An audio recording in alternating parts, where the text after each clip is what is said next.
बड़े शहर में ऊंची ऊंची इमारतों और भीड़ भाड़ के बीच एक छोटा लड़का रहता था जिसका नाम ओलिवर था। ओलिवर एक चंचल और खुश मिजाज बच्चा था। हमेशा कुछ ना कुछ सीखने और खोजने के लिए उत्सुक रहता था।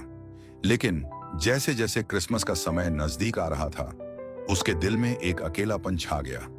उसके माता पिता दोनों व्यस्त पेशेवर थे, अक्सर देर रात तक काम करते थे और उसकी बड़ी बहन एमिली कॉलेज में थी।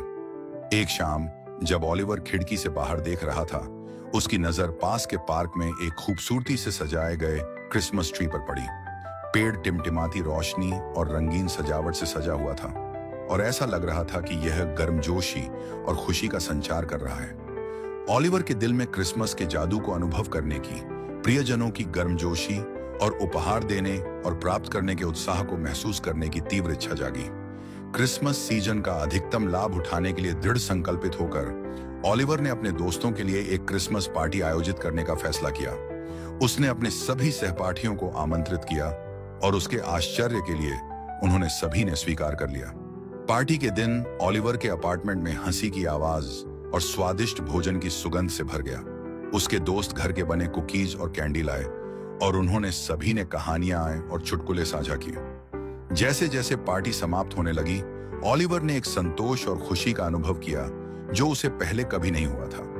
उसे एहसास हुआ कि क्रिसमस सिर्फ उपहार प्राप्त करने या परिवार के साथ समय बिताने के बारे में नहीं था, यह यादें बनाने और खुशी फैलाने के बारे में भी था। क्रिसमस की भावना से प्रेरित होकर ओलिवर ने एक स्थानीय अनाथालय में स्वयं सेवा करने का फैसला किया। उसने बच्चों के साथ खेलने, उन्हें कहानियां पढ़ने और बस उनके लिए मौजूद रहने में समय बिताया। बच्चों की मुस्कान और हंसी ने उसके दिल को गर्मजोशी से भर दिया और उसे पता था कि उसे क्रिसमस का सच्चा अर्थ मिल गया है। नए साल की शुरुआत के साथ ओलिवर ने अपने साथ क्रिसमस की भावना को ले गया। उसने अनाथालय में स्वयं सेवा जारी रखी और उसने खुशी और प्रसन्नता फैलाने के लिए सामुदायिक कार्यक्रमों का आयोजन भी शुरू किया। उसने सीखा था कि क्रिसमस का असली जादू उपहारों या सजावट में नहीं था, बल्कि प्यार और दया में था जो हम दूसरों के साथ साझा करते हैं।